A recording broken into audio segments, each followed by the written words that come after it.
All right, what's up, brothers and sisters? How are you doing out there? I hope you guys are well. Hope you're having a good day.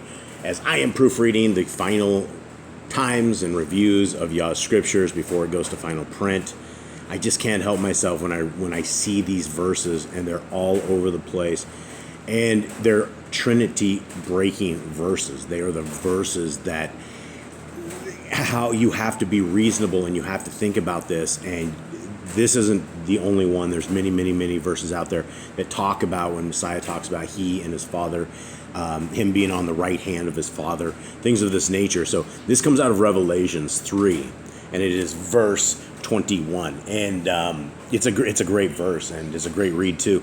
And for anybody who has not received the Yah Scriptures, there's a PDF that you guys can absolutely download, absolutely free. It's always in the descriptions. It's 66 books, all restored names. You will have verses just like this, and it takes all of the pagan stuff out, fixes a lot of translation issues inside of Scriptures in and of itself, and it is one of the original Chris Koster versions before everybody seemed to have hijacked his version and took off with it. And so we are happy to bring this to everybody absolutely free of charge in the PDF. So let's go into 21 right here. To him who overcomes, I shall give to sit with me on my throne, as I also overcame and sat down with my Father on his throne. Now, when we are dealing with understanding English vocabulary, when we say things like I, me, my, you, we, things of this nature, they're identifying.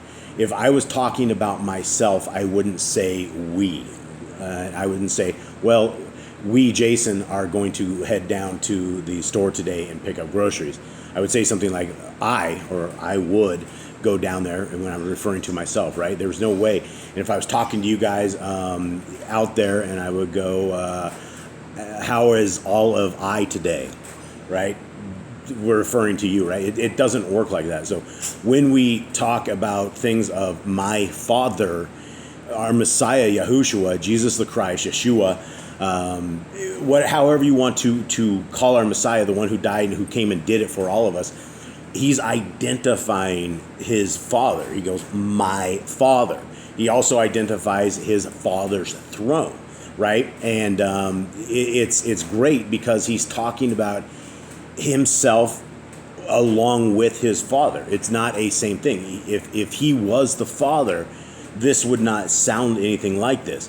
It would say, to him who overcomes, I shall give to sit with me on my throne, as I also overcame and sat down on my throne, right? It wouldn't say it sat down with my Father on his throne. It is very clearly that nobody's going to ever share the throne with our Creator, Yahuwah, right? And so, but his Son obviously is able to share that throne and that kind of deity.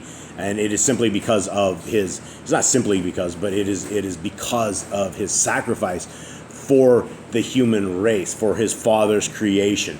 He was with his Father prior to creation, and so he loves his people, his Father's people, right? His Father's ways are his ways. He is an obedient Son. He is the Son of God. It says it clearly over and over and over. If he is our Creator, God, Yahuwah, then the entire Scriptures has been corrupted and polluted, because it clearly says from the book of Matthew all the way to the end that the Son, the Ben of the Most High, the Son of Yah.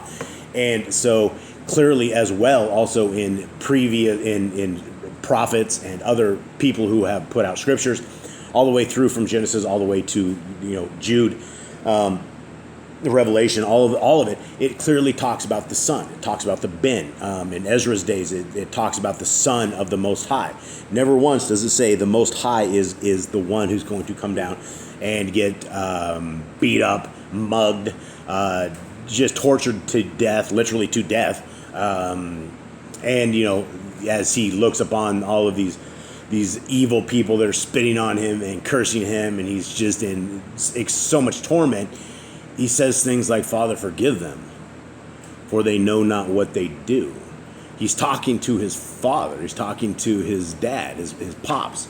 That is who his dad is. And so he was with him prior to creation. Whatever our Creator's world looks like, our Creator's Son was with him. And so they are individuals, and that is what makes the sacrifice of Messiah so crazy, right? Because it is the same thing that he asked Abraham to do, that Abraham just about did. And it's a horrific story because it's very, very intense all the way to the very end. And when you read the extracurricular books about Abraham and Isaac and the entire encounter, and the willingness of Isaac to be that lamb and for everything to go through, it's a reason that they were chosen because of their obedience to our Creator. And so when he allowed the mercy of the ram that was caught in the thickets of the bush, then he went and thousands of years later, he offered up his child. He offered up his son as the ultimate sacrifice for us. And so with that, we want to thank you guys very, very much for this. We hope this is something that you guys can understand, that it is a very important subject, because we should be praying to our Creator and not to his Son, not to Mother Mary, not to the Holy Spirit, not to anything. But it should be to our Creator. So have a good day, guys. I'm out.